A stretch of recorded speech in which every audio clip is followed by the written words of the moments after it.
Untuk informasi dan berita terkait, klik link di deskripsi dan jangan lupa install aplikasi CNBC Indonesia yang ada di App Store dan juga Play Store. Dan pastinya jangan lupa subscribe ya.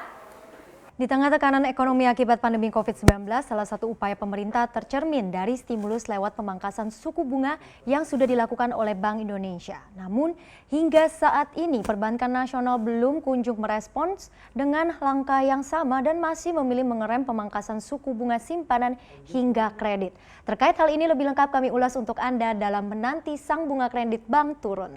Ya, langsung saja kita mulai. Pekan lalu rapat Dewan Gubernur BI per November 2020 kembali memutuskan untuk menurunkan BI 7 Days Reverse Repo Rate sebesar 25 basis point menjadi 3,75%. Bahkan seperti kita lihat dari data berikut ini, BI tercatat telah melakukan pemangkasan sebanyak 5 kali pada tahun ini dengan total 1,25%.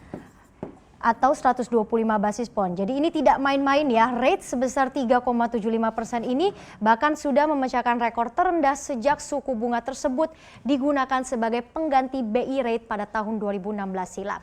Nah, keputusan mengapa BI kembali melonggarkan suku bunga acuan tentu saja disebut oleh Gubernur Bank Indonesia Peri Warjio melalui berbagai pertimbangan.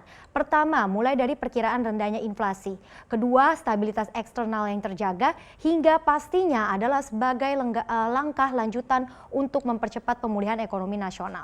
Nah, tidak bisa dipungkiri saat ini ekonomi tanah air sedang masuk ke dalam masa resesi usai 2 kali terkontraksi selama 2 kuartal berturut-turut pada tahun ini. Sehingga langkah Bank Indonesia untuk memanfaatkan ruang pelonggaran kebijakan moneter ini dinilai sudah tepat, yaitu untuk mendorong pertumbuhan ekonomi. Namun penurunan suku bunga acuan baru betul-betul bisa efektif jika memang diikuti oleh perbankan nasional. Seperti apa kita juga akan cek di slide berikutnya. Penurunan suku bunga kredit perbankan di berbagai segmen ini memang sudah terjadi diikuti dengan pemangkasan BI 7 Days Reverse Repo Rate. Namun, laju penurunan tersebut bisa dikatakan tidak sesuai harapan. Sebagai contoh, kita lihat berdasarkan data dari Otoritas Jasa Keuangan per September 2020, suku bunga kredit konsumsi ini masih berada di level 2 digit, yaitu sebesar 11,1%. Lalu segmen kredit modal kerja atau KMK ini masih di 9,37%. Kemudian investasi di sini masih di level 9,06%. Nah, padahal fasilitas suku bunga murah menjadi harapan yang sangat penting untuk mendorong penyaluran kredit dan bisa menambah optimisme pemulihan ekonomi. Namun ada sebenarnya fakta lain di balik ini yang juga Anda harus tahu. Kita juga akan lihat di slide berikutnya. Perlu diketahui untuk menurunkan suku bunga kredit tidak segampang itu ya. Ada lebih dulu yang harus diturunkan yaitu suku bunga simpanan. Nah, mengapa demikian? Suku bunga simpanan ini akan membuat biaya dana atau cost of fund ini berkurang sehingga perbankan ini dapat memiliki ruang lebih untuk kemudian baru bisa menurunkan bunga kredit.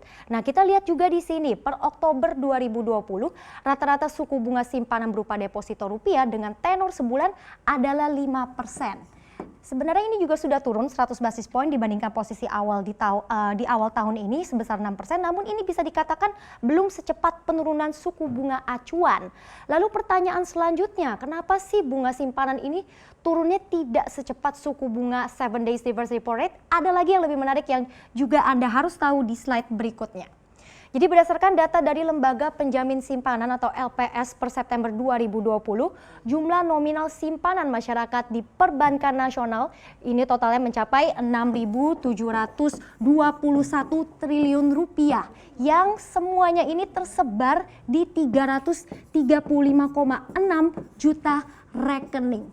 Nah, lebih rinci 41,4%-nya atau 2.780 triliun merupakan deposito yang menjadi porsi terbesar dibandingkan dengan jenis simpanan lain. Nah, lebih lanjut kalau kita amati berdasarkan nominal rekening yang paling banyak ini bisa kita lihat yang bernilai di atas 5 miliar rupiah dengan total 3.309 triliun rupiah atau 49,2% dari total simpanan masyarakat di perbankan. Namun kalau kita telusuri, angka besar ini sebenarnya hanya diwakili oleh jumlah pemilik rekening yang paling sedikit, hanya di 107.977 unit atau bahkan ini tidak sampai 0,1% dari total seluruh jumlah nasabah. Nah, isu yang beredar dan marak terdengar adalah 0,1% pemilik rekening ini disebut-sebut adalah nasabah yang notabene memiliki posisi kuat. Dalam artian, jika nasabah dengan posisi tersebut justru tidak mengharapkan suku bunga simpanan diturunkan dan lebih